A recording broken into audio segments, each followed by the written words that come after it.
Hey gardeners, Taylor here. I hope you had a wonderful, wonderful holiday.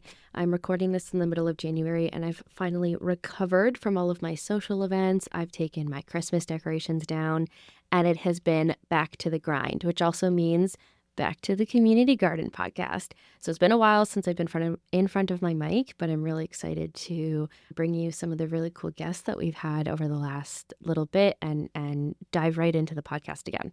Before we get started, I do have a little bit of housekeeping. So for my local folks, these are folks located in or around Brantford, Brant County, Six Nations. We do have a couple of volunteer positions that are now coming up for the 2025 gardening season. So we are looking for garden champions to help spearhead the gardens located at Sunny Hill Park in St. George, Iroquois Park in Brantford, and Scotland Community Centre in Scotland, just outside of town here. Now, we also are always looking for support at all of our community gardens. So if you want to get involved, there is a map of all of the gardens that we support in the area. You can go to www.thecommunitygardenpodcast.ca and you'll be able to see all the gardens we have and register as a volunteer there. Now, if you're interested in taking on a champion position, you can do what I just told you to do. You can also email me at podcast@egcgbrant.ca and I can connect you directly. We also just elected our fabulous new board of directors last week. So welcome our new directors to the team. We're so excited to work with you. That also means that we are looking to fill roles within our committees for the season. We have an events committee, fundraising and grants, really need help with that, as well as a volunteer committee and a few other things. So if you've been wanting to get involved maybe on the back end or you want to help with a special project, again, www.egcgbrant.ca. You can go through the volunteer positions there and register, or you can just email me podcast@egcgbrant.ca. Okay, I think that's it for now. If there's anything else to add, you'll hear me in a second. But again, I hope you had a wonderful holiday. I hope the folks who are in colder areas, you're staying cold as I'm recording, or you're staying warm. As I'm recording this, it's like -18 out, which is not really normal anymore for Southern Ontario. And the office that I'm in recording this is not heated, so I've got a little rad heater beside me. I feel like I have like a little bonfire beside me. I could be like roasting s'mores, but anyways, okay, let's get into it. Hey gardener, you're listening to the Community Garden Podcast. I'm your host, Taylor. In this space, we'll dig into the dirt with local gardeners of all skill levels to share tips, tricks, and stories from our gardening adventures. Let's get growing. Hey gardeners, Taylor here. I'm so excited to be bringing you today's episode. We're chatting with Chad Martin, who is, if you're from Brantford, you probably know who Chad is. Chad is a wonderful community champion and is the perfect example of what we can do as a community when we work together, when we network. So this episode, as many others, is very community focused. So Chad is involved in numerous projects throughout the city. How he does it, I'm not really quite sure, but he's rocking it. So I'll let him explain the work that he does and how he does it once we get into the interview. But Chad's got his hand in a number of pots and is just making really big changes around Brantford. So the focus of today's interview is to talk about a really incredible project that Chad is trying to bring to life in the Brantford area, in partnership with some other folks and some other groups. And Equal Ground is also going to be supporting this project as it gets picked up off the ground. So we talk about Chad's vision on building a health and wellness garden located near the hospital here in Brantford. Now, a little bit of context for my out of town listeners or folks who maybe aren't up to speed with the hospital situation. In general, in Ontario, we have a bit of a struggling health care field. Many communities are in need of upgraded facilities, and here in Brantford, our hospital is operating way past capacity on very old infrastructure. So there's a really big push here for getting a new hospital in place, which the city is working on, but it's not something that happens overnight. There's multiple levels of government that's involved in the process. There's a ton of money involved. So the hospital right now is just operating at really bad capacity, but the community can see that there's going to be change. So Chad's kind of wanting to potentially piggyback off of that change to try try and get this garden space opened up. And again, the health and wellness garden is the key part there, that health and wellness. So I'll let Chad explain how this project will hopefully be executed and what type of support the community can provide. In addition to chatting about this wonderful project, we also chat a little bit about where Chad actually lives within the community and how he incorporates elements into his home and into his outside space to draw the community in. We talk about mentorship. We talk about the community changemaker program here in Brantford.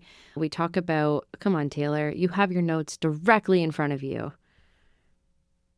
And we also talk about the importance of networking and connecting with other groups and connecting with other people when we're working within the community and we're trying to bring projects to life. It can't be done alone.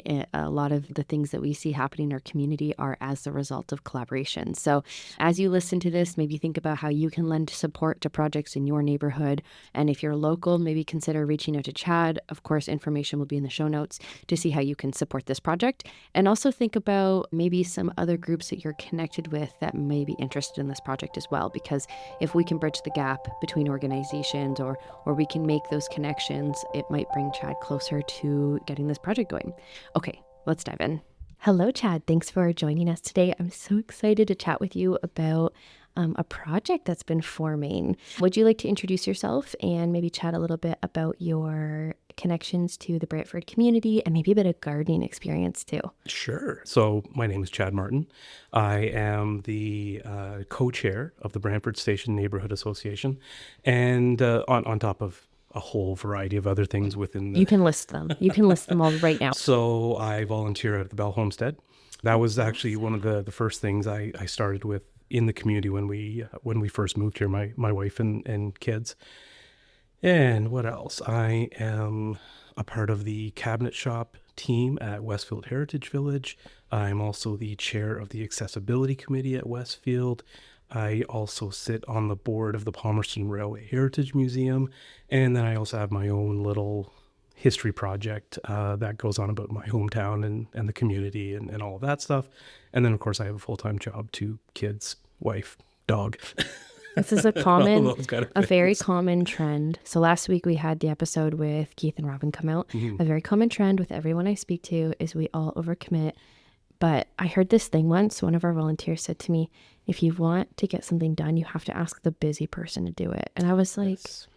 Oh, that's a really good point. So anyways, I feel your pain. We're a little overcommitted, but we're living life. It's fine. You know, you're absolutely right. It is one of those things that you get so busy with it, but everything is so fulfilling. Mm-hmm. Even those days that you feel burnt out and you just want to stop, it truly is fulfilling to do. And it takes like one good interaction with a volunteer or community member for that like pain to go away. Yeah. Well, right now, so the Neighbourhood Association we were talking earlier about, we have the skating rink at City View Park, which is what we'll be talking about today.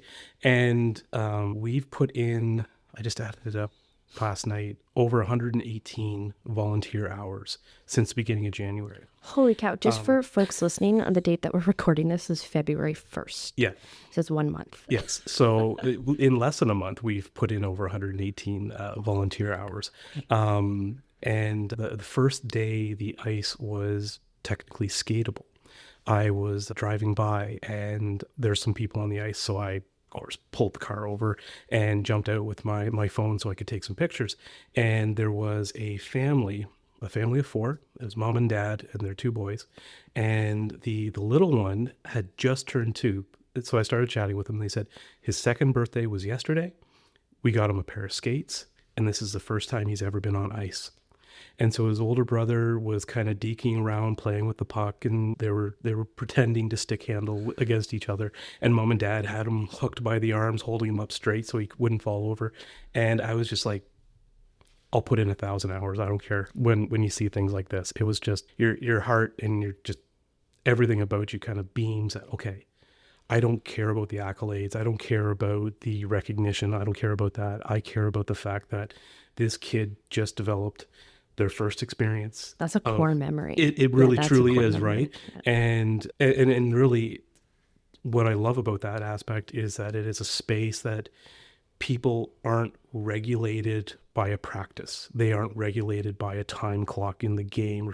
And so parents and kids and families can just go out, enjoy the fresh air, be active together, and enjoy what the time of year that's usually pretty sucky. Mhm. So anyways, that has nothing to do with gardens. No, But but well, it's a it part of does. my drive, Yeah, right? It's exactly. it's a part of my drive on why I am so involved with the community. There's so many things that it's not that the city necessarily needs them, but what benefits the city. And I'm a huge advocate for truly believing that you make it better than you found it. That's and again, I've lived in our neighborhood. We've been in our house in Brantford for 18 years now, and I've been a volunteer in some capacity since I was 12 years old. Every community I've lived in all through my high school, all through college and university and all those things, I've always volunteered. And I get that from my dad. He started coaching hockey when he was 16. He's in his 70s. He's still coaching hockey and baseball. And he is now coaching the grandkids of the people that he coached originally. And it's just one of those things. It's just such an inspiration. Like, he's dedicated his life to this. And I look back on it and I talk to people that he's coached. And he coached me as a kid and my brothers. And I see how he was a mentor to them and how influential he was on their lives. And I kind of think that's what I want to do as well. And again, it's not about getting the praise, getting the recognition. It's about making people feel good about their community and where they live and comfortable and happy, because then that just ripples out. Then they will go out and they will share that happiness and that joy with where they live, and that comfort and that feeling of safety, and it just ripples out. Hmm. And the more everyone loves their community, the more they're going to contribute and give back and enjoy and work together and all those great things. So yeah, that's how we got to where we are today, and it's a lot of fun. Yeah. It's rewarding and it's fun. So Nice. I echo every single piece of that as a big active member of my community yes, as well. And you guys, the work that you're doing in all areas of your life is rippling throughout the city. And before we get to that, I would also like to hear about your personal gardening experience. Let's touch on that before we launch into the exciting talk about the project. So you live on a very, what's the word? If you see the house, I don't know how to explain it. it's a small space. It's small, it's but very it's maximized. absolutely, and that just goes back to my career and all that of my past and my education of there's no such thing as needing more space. It's just using your space effectively. And so like I did a lot of space planning. Um, and yeah, so I'm on a corner lot in town, and I don't even have a backyard. I have a side yard, which is taken up, and I know we'll get to the chickens. I do have chickens in town. And then, yeah, I've basically eked out every square inch that I can possibly use. And frankly, there's more that I want to do. I've just been holding back on it because I had two kids and they needed a yard to play in. So now that they're getting to that age, they're both teens, and they don't play in the yard as much as they used to. So now it's kind of like, wow, now I've got more space. I can start using this space. And it's funny. I even say to my wife at times, like, well, if I go too overboard and we sell the house, like, do you think the next owner would this deter them from buying our house or anything like that? And then I realized we've been here for 18 years and we're not going anywhere I anytime have soon. this conversation all the time with my partner where Yeah. we're like, oh, if we do this, is this going to cause a problem? Like, is our 2,000 square foot vegetable garden going to be an issue? And the answer is always like, let's just deal with this another time Yeah. when Yeah, we get there. exactly. Yeah. Yeah. Well, and like when we bought the house, there was nothing. Hmm. There was a small, you could tell someone had started a garden. And my first garden, quote unquote, I just turned over the grass in that section, and it was horrible. I didn't grow anything. But going back to my gardening experience, this is something I often chuckle about because Everyone says, "Oh, you're a farmer at heart," and all that sort of stuff. And, "Oh, you should be on a farm, and you really need a farm." And years ago, when DNA testing, when you would go to, well, this was even before your ancestry and all those guys. My uncle, so my mom's brother, went and got his DNA tested up at Confederation College. They had an open house, and he got this little report back, and it was one of those funky codes like RD4 or whatever. And he sent it to me, and he said, "I have no idea what this means. Can you figure it out?" And because I was the family historian and all that sort of stuff. And so I looked it up. And it literally said, "This DNA trait is very common with groups going in through Central Europe and all that, and primarily farmers." And literally it is in, and that's the thing, like my mom's side of the family, they were farmers through and through. They were from Germany and northern France, and they were farmers, came over, settled in the rural area, and they've been there ever since. My dad has often talked about how his father hated living in town. He always wanted a farm too, and he always wanted to do all this sort of stuff. And so it literally is ingrained in me. And I don't even remember really showing any interest as a kid. I never had a plant or anything like that in my room, or I never really helped in the garden unless I was told to go cut the grass. And then just once kids came along, and it just started. Yeah, something clicked. Yeah, and it's gotten carried away. and so and here we are. Yeah, here we are. So what are some of the features? Now, if you're walking down the road that you live on, you'd know which house this was. Yes. And I remember before you and I had kind of gotten to know each other, I was told a story in the ABCD Symposium by Belonging Brant. Yeah. And it was a story about community connections and walkable communities. And one day they were walking past what ended up being your house, and the house was so inviting. And there were so many features on your property that was intended to draw community members in, which we're going to talk about in a second. And they quite literally just went up to your door, knocked on the door because they wanted to speak with you. And I mean, you could take the story over from there. And then I remember I was driving down the road and I was like, oh, that's Chad's house. It's right there. That's the house they're talking about. It has to be. So what are some of the things on your space that kind of are featured? It's amazing that people see it that way, because obviously I've never looked at it that way, right? It's just my front yard or my side yard or whatever. And I've never really had a mental vision or even a solid plan of, okay, I'm going to do this, this, and this. It's kind of like, oh, this would be cool to have, or this would be fun to do, and it's just total piecemeal, right? And it just naturally, organically kind of came up. And so what do we have? We've got the gardens. Do you grow? Are you mostly growing ornamentals or like vegetables? Mostly vegetables, Okay. but I do have. So I have elderberries, grapes. You have elderberries? Where did you get them? I actually got them through my hometown. Oh, I can't find them anywhere. They did. Oh, if you want a cutting, mine go nuts. I'll call you soon. I had to hack mine back. Like they went crazy. And I made my very first elderberry pie with them at Christmas, and it was fantastic. If I do it, so I'm just gonna brag a little bit there. But okay, so I've got elderberries, grapes. I've got 3 kinds of grapes. I've got an apple tree, a peach tree, a cherry tree, and then the gardens and all of that as well. We just added a choke cherry in the back, and then 2 mulberry trees. So very condensed with that side of things. And sorry, I have another question. Did you plant all of those? Yes. Oh my goodness. Well, the mulberry trees were thankfully they were placed by local squirrels, I assume, and they just came up, and they actually the one popped up in the back where we have like a little patio area, and I just left it because I was like, you know what, it provides shade.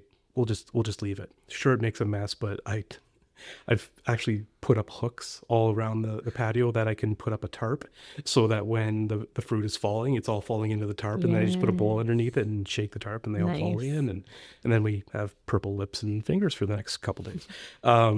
The other one is in the chicken yard, and so once again, it provides shade for them, and so it is right up against the fence, but It's fantastic when in the morning I'll go out to feed the chickens and I just grab a branch and shake it, and the berries all fall down and they go nuts and pecking Covered at in all these. berry juice. Yeah, yeah, exactly. And so that's in the trees and vines, and then yeah, the rest of the standard vegetables and all that I have. Nice. So I've got the pay it forward garden, which I didn't mention in my intro, did I? That I also Oh, yeah, you're a support host equal ground. gardener. Yes, Yes. I've got to fill out the form Yes, for you this do. year.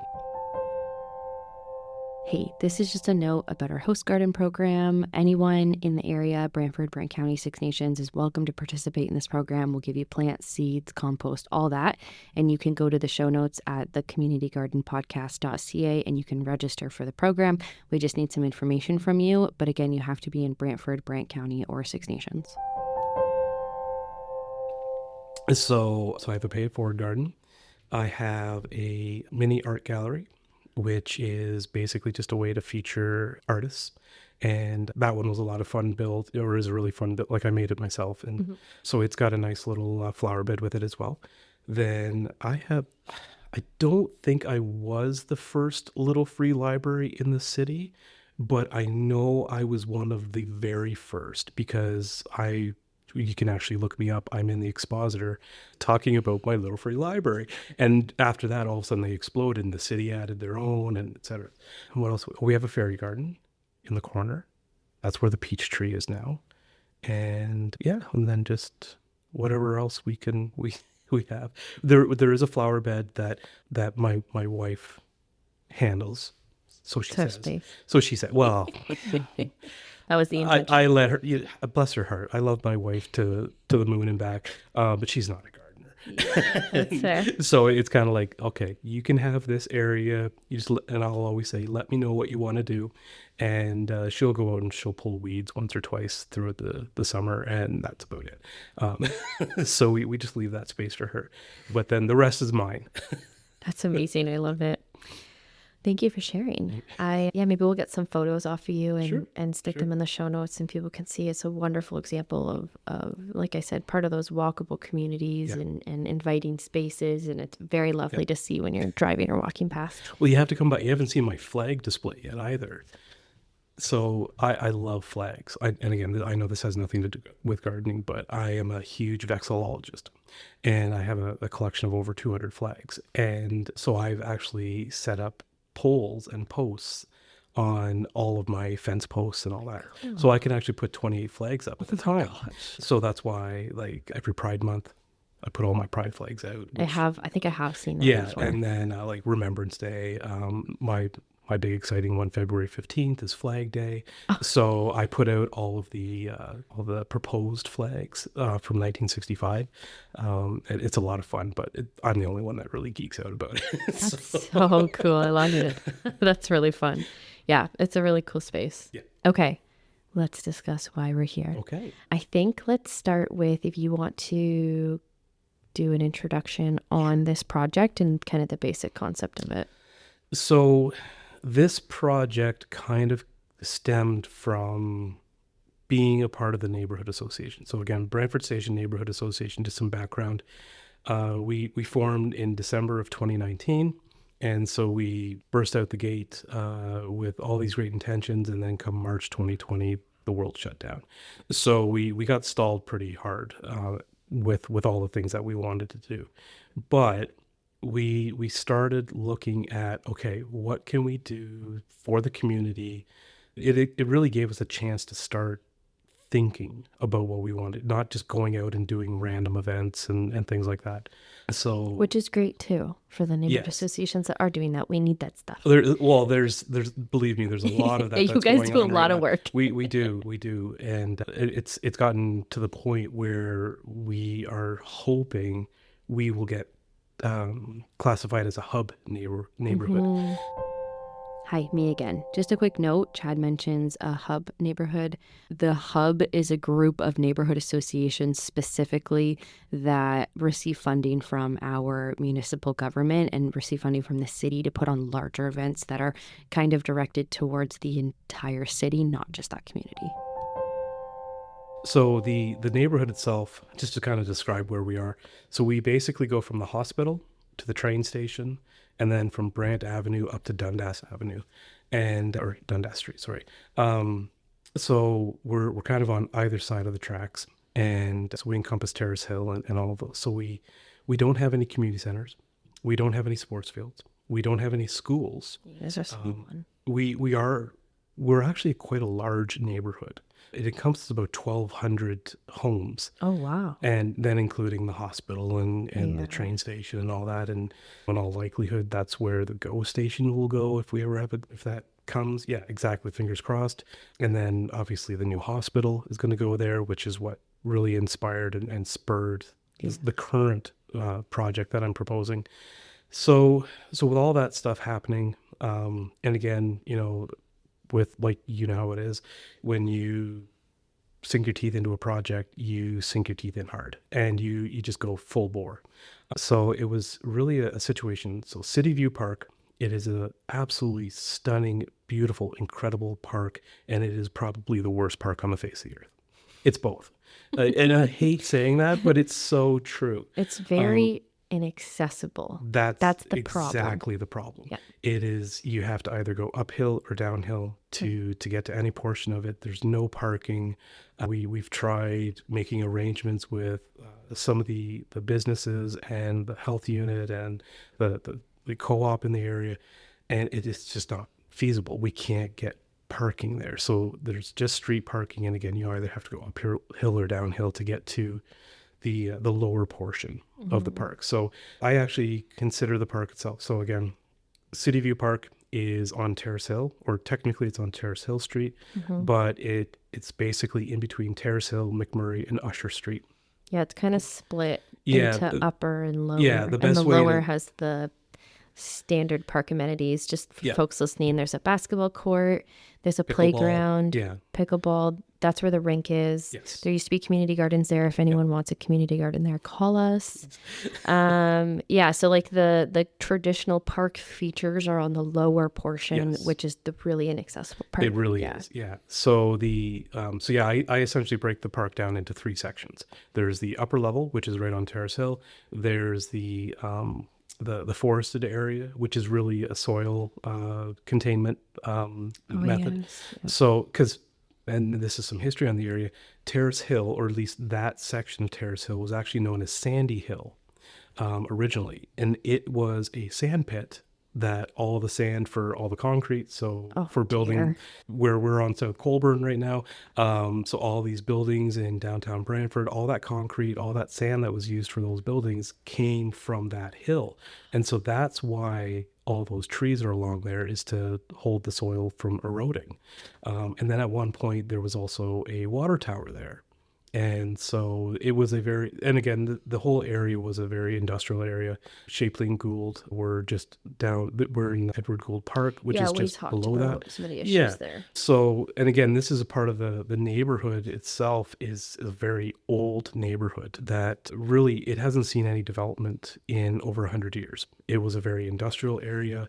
And this all kind of leads into why I do what I do, is I got tired of hearing people kind of really look at our neighborhood as, well, it's not desirable. Nobody wants to go there. Nobody wants to live there. It's all poor people. It is dirty and that kind of stuff.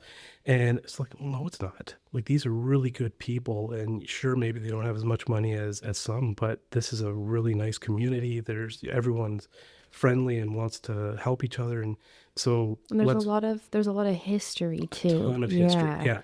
My joke is our neighborhood has the highest pierogi sales per capita in all of Brantford. Yes, this is true. You have both Polish halls and the Hungarian hall and the Ukrainian church. Yep. Which also does pierogi sales. That's a lot of pierogies. Or pierogi, I guess. It's whichever way you want to say it. Believe me, whenever I put it into any of the neighborhood stuff, I question, should I spell it the Polish way, or should I spell it a different way? One of our board members, if you're listening, hi Paulina, one of our board members, and also helped get our podcast off the ground with us.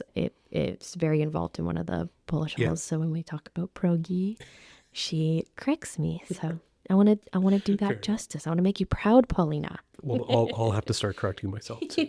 Maybe that's why she never responds to my emails. Yeah, Paulina, respond to the emails and we'll call it pierogi, we Yeah. promise. So, so yeah, the neighborhood is a place that we've done a lot of work, and there's a lot more work to do. But this is where the group that we have right now is very energetic, very determined, and we want to see all these results happen. So what we're looking at doing is the upper level of City View Park, and it encompasses approximately 28,000 square feet. And so Oh, wow, it's big. it is a lot of space. You don't realize how big it is, You like looking don't, at it. Yeah. when because the thing, and even for years, I drove by this park countless times over the years. So it's the portion right beside the health unit, Yeah. and when you're driving there, you're either driving to the emergency room or you're trying to do that little jog onto Yeah. Wells Street to avoid King George and St. Paul and all that kind of traffic and stuff. So you never really look at this park. And so it was finally one day I just was like, I was trying to figure out, okay, what sort of things can we do for improvements, and where can we have events and all this sort of stuff. And I looked at the space and I'm like, oh my God, it's incredible. And like, you get out of the car and you walk around it, it's like, it's huge. It is huge. So it's about 130 meters long frontage. And then obviously along the bush area is fairly fractured and kind of all over the place. But then when you come up, there's that willow tree in the very back corner. It's nice. It is stunning. Don't you like? It's not It's nice. It is gorgeous. stunning. Yeah, it's such a serene And little spot. You'd never think yeah, you were in the city when you're over no, there. no, Yeah. exactly. And so, I look at it and I think to myself, oh, can you imagine like a concert just under that tree, just sitting on a blanket with a family or a friend or whoever, and watching a concert under that willow tree, or something like that, or whatever. And so I started thinking, what can we do with this space? It's not being used. The only time I ever saw someone use the space, and I'm sure everyone that's driven by it has seen, there is probably a staff person from the health unit or the hospital sitting on one of only two benches in 28,000 square feet of park area. There are two benches sitting there having lunch, their break, cigarette, whatever. And it's kind of like, you got to be kidding me. This space is absolutely incredible. And there's nothing going on here. There's nothing for anyone to come and actually use it. So I started thinking more and more. And then, of course, we go through COVID, and you're hearing these reports of medical staff and just absolute burnout, and the being understaffed, and on top of them dealing with all the struggles and challenges of being in the medical profession, which is, I could never do it. But then you start thinking about people that might have a loved one in the hospital, that they have to make that choice that nobody ever wants to make, right? Or whatever it is. So there's no place for them to grieve or to even contemplate what is going on, or the hospital itself has nothing when it comes to a green space. They have like what used to be kind of like a little quad area, and which used to have flower beds, but nobody takes care of them because they just don't have the staff, they don't have the time, they don't have the resources and all that. On top of the fact that we know that eventually that's probably going to get torn down and a brand new beautiful building is going to be created. So, I started thinking, like, okay, how can we make use of that? How can we kind of leverage that sort of thing? And then, of course, I've been here for 18 years, and probably for as long as you've been here, and every other Brantfordian that's ever lived here, is we need a new hospital. We need a new hospital. And of course, there's all these, there's a group of counselors that have a hospital working group, and they're talking about how do we convince the province to look at us to get the funding for a new hospital, when pretty much every other community is asking the exact same thing. Yep. Right? Everybody needs a new hospital that doesn't already have one.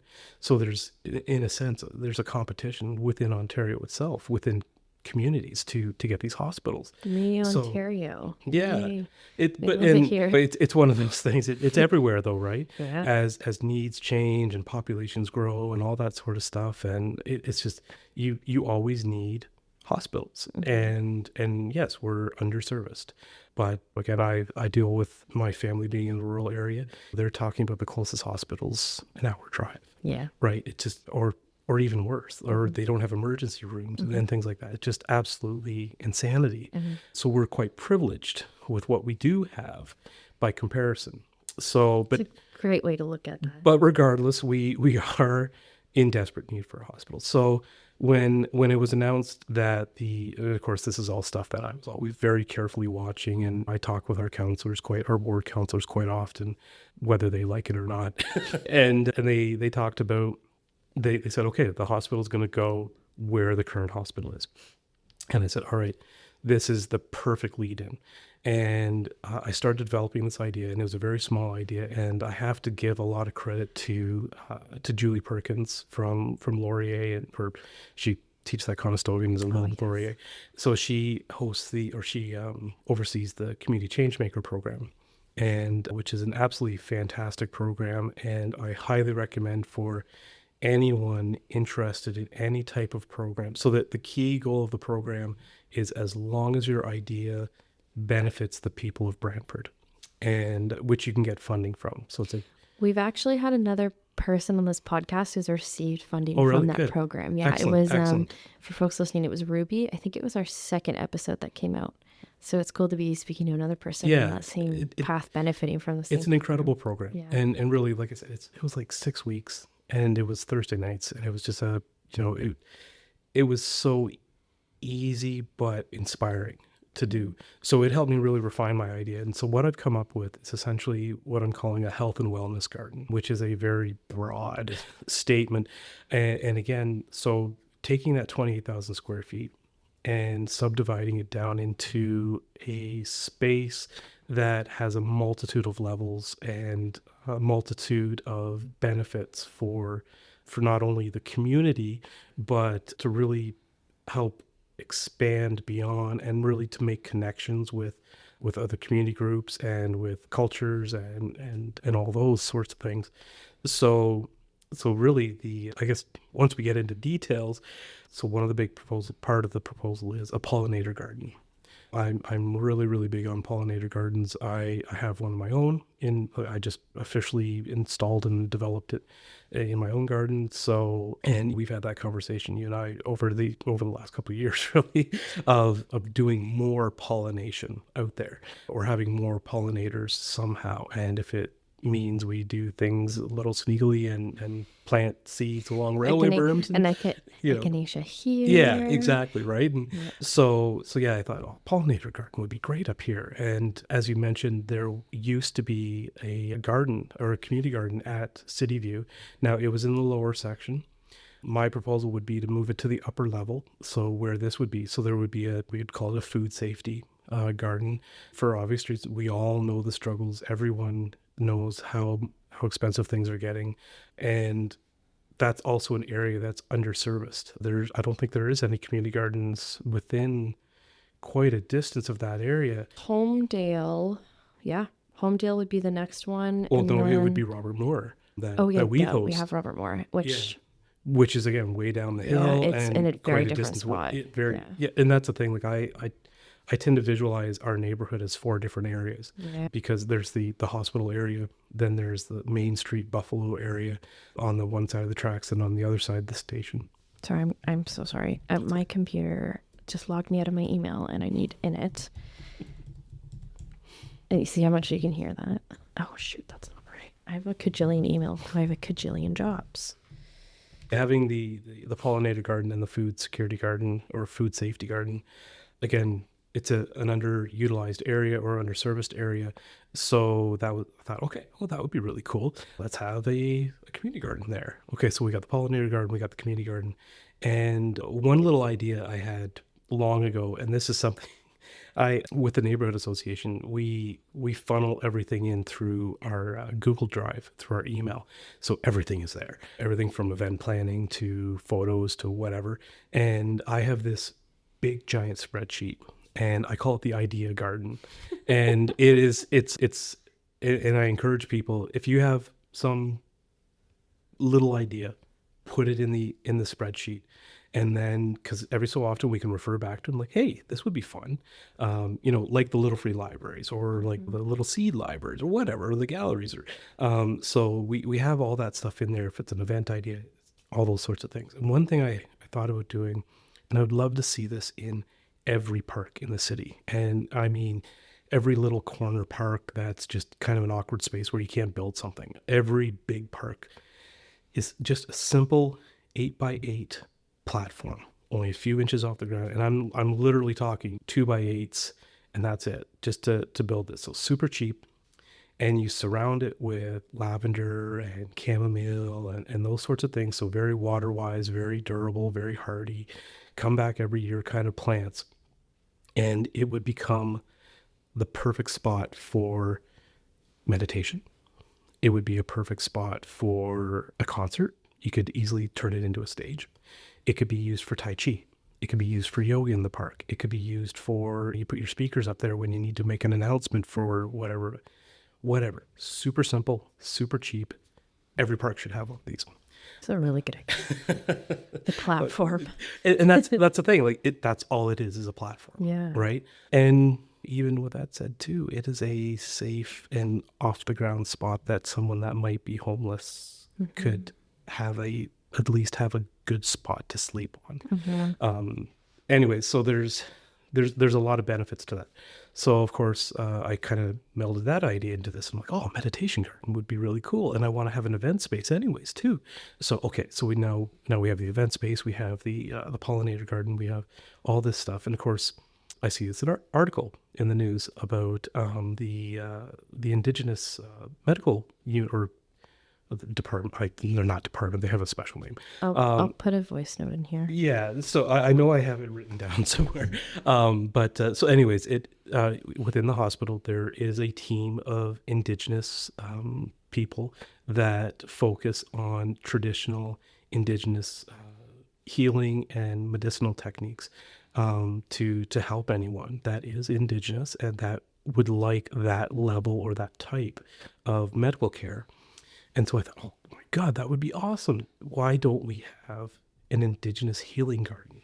It is a huge opportunity to not only show our community connection and the importance of it, it would be a fantastic educational resource. It would be what a great way to bring in and engage Indigenous partners, right? Exactly. And being able to lead something like that. I think that's when so cool. There's so many, and this is something I encourage everybody to do this. Take a chance or take some time and just start looking at all the different organizations and groups. And I'm not talking just Indigenous, but every group, all these nonprofit groups, all these volunteer groups in the community that are doing so many amazing things. And it's the same with the Indigenous culture and Six Nations. And there's so many groups that could potentially benefit from this. And so that's where it all just started exploding on me now. And so again, I think, okay, all right, so now pollinator garden. We've got an Indigenous healing garden. We've got a food security garden. We've got the meditation space and a special events place. And then literally a block away from me is W. Ross McDonald School. Hey, it's me again. W. Ross McDonald School for the Blind is located in Brantford. That's the school that Chad is mentioning here. And this goes back to my interest and my involvement in accessibility. And I realized, well, geez, wouldn't it be cool to have a sensory garden too? So it's a space, again, for people and for kids, and be it just a regular person or someone that may have some visual disability or whatever, you can learn by touching and feeling and smelling and taking it beyond the look at it in a book or see it in passing or something like that. You can physically touch it and appreciate it. So all these things started coming together, and again, it was like, okay, so we would have a space now that the staff and the visitors at the hospital, or even the patients from the hospital, would be able to come and relax and sit and heal and grieve and all those sorts of things. And then we also have a space that we could have those special events. We could have the concerts. We could have classes. And that was another thing I was looking at. This is all these ideas coming at me. Again, we don't have a school in our neighborhood. We used to have Victoria School. It's merged with Graham Bell. And so we don't have a school within our neighborhood, but I started doing the math, and we have 12 schools within a 30-minute walk, which encompasses over 10,000 students, Holy cow. right? Holy And honestly, it's actually even larger. I told myself I had to cut it off at 30 minutes because at like 32 minutes is Tollgate. And so there's even more the students that are within a reasonable walking distance. So all these kids that they miss out on the opportunity for field trips and extracurriculars and things like that because of busing and all those kind of costs could literally walk to this space, and they could learn all of this stuff from indigenous medicinal techniques and healing techniques to meditation to, again, getting to feel the difference between sage and like that fuzziness of it, and all those sorts of things. And so it's all that started coming together. I'm like, this is why can't we do this? Like, this would be so perfect to accomplish. And Community asset. exactly. And again, it's benefiting so many different layers of the community and in so many different facets as well. So the Changemaker program really helped me kind of pull that together and really show all of this stuff and really figure out what we can do about it. And naturally, what it ultimately comes down to is it is a city park. And I can come up with as many dreams and ideas and concepts, but it is a city park and it is city property. And ultimately, it's up to the city to decide what they want to do with it. So that's where I'm at right now, is trying to convince. You're at the hardest part. I'm at the very hardest part. Yeah. And the thing is, I don't mean to sound cocky by saying this, but there's no one that would ever say this is a bad idea. Yeah, they'd be silly to say Right? that. Yes. So There's not really any arguments against it. No, Yeah. I would love to hear an argument against it, because then it will just help me improve the concept, right? It's like money. That's the argument which you're working on right now. Well, so but that's not necessarily a problem Yeah. that I foresee, because again, this is one of those ideas that lends itself to fundraising. When I look at it in its entirety, yes, the city would have to put out a fair amount of money to begin with, for the general construction and preparation and maintenance. And there is water access up there. One of the things I would love to see is a platform that actually looks out over the city, because again, this is City View Park. That was the original intention for the park, was that you could actually view the city. And there are some beautiful old postcards with photos from that level of City View Park on Terrace Hill. I can send them to you. I'm writing it down. Yeah, exactly. You can see down to the river. You can see the station. You can see all this stuff. And now, because the trees that are stopping the soil erosion have basically grown up to a point where you can't see past them. So my suggestion is we trim some of those and we do like a lookout platform. So with the lookout platform, and in all of these areas, they have independent spots for seating. So, okay, well, let's get a sponsor for the bench. Let's do pathways. Okay, that means we could do buy a brick. We have to have trees, legacy trees. Let's do, people can sponsor that sort of stuff. You can get sponsors for the gardens. You go into any hospital or any charitable organization with a building, they have their donor wall. So why can't we do a donor wall? And so between doing donations and fundraising and those sorts of things, there's no reason we couldn't actually make up the majority of the costs to cover all of this. Then on top of that, in theory, this would actually save the city money in the long run, because a number of these gardens, we would have like the food or the community garden. community gardens are completely run by volunteers. They're managed, they're maintained, they're taken care of. That means one space that the city doesn't have to worry about. The parks crew doesn't have to do the maintenance on. There's the Butterfly Ways group. We could get a couple of volunteers to handle the pollinator garden. For the most part, this space, other than like standard maintenance like grass and such, for the most part, the space could be volunteer managed. Exactly. Yeah. And in reality, the amount of grass would be pretty limited other than the special event space. So in reality, the amount of staff time from the parks crews would be significantly less.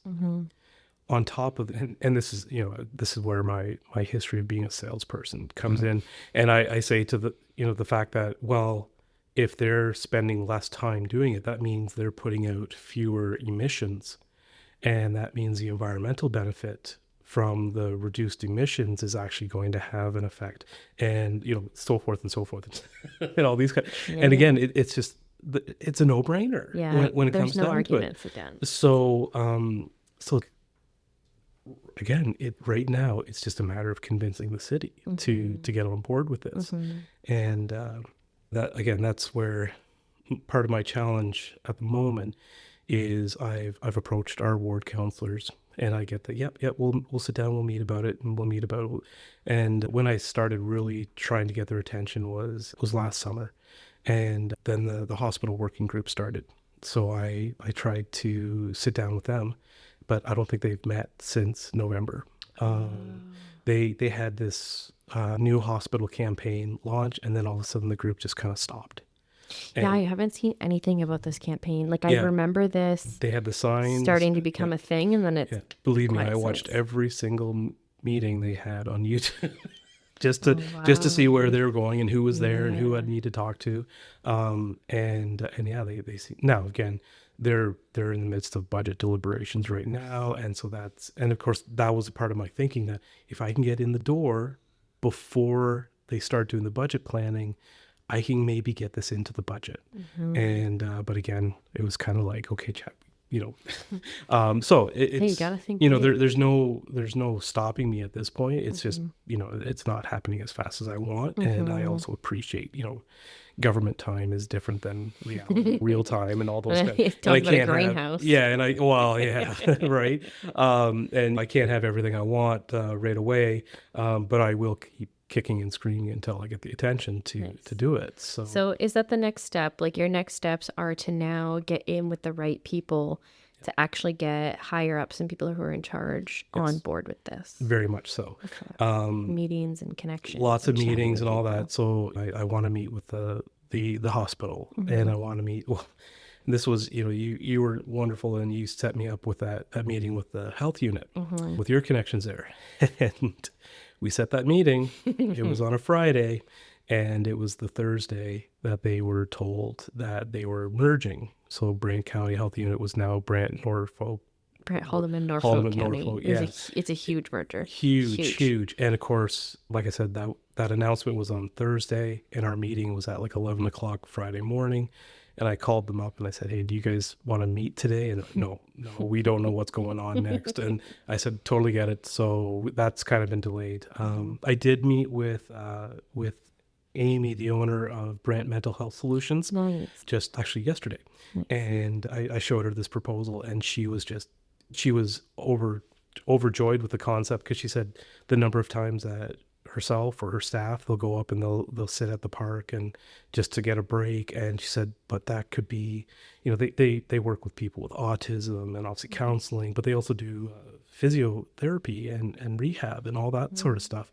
And she said, so that would be a space that we could take, someone that they don't want to be in a confined space, or they need something a little bit different for their physio, or they, just some fresh air, like, right. Why not change up the pace? Right? Yeah, exactly. You don't always and that's where I've been coming from, because again, like the hospital, the health unit, we've got Brant Mental Health Solutions, we've got, all those different medical practices that are in the buildings on Terrace Hill. Literally, this area is the medical hub, the medical and wellness hub of Brantford. And in theory, you could even say for Brantford, Brant County, and Six Nations.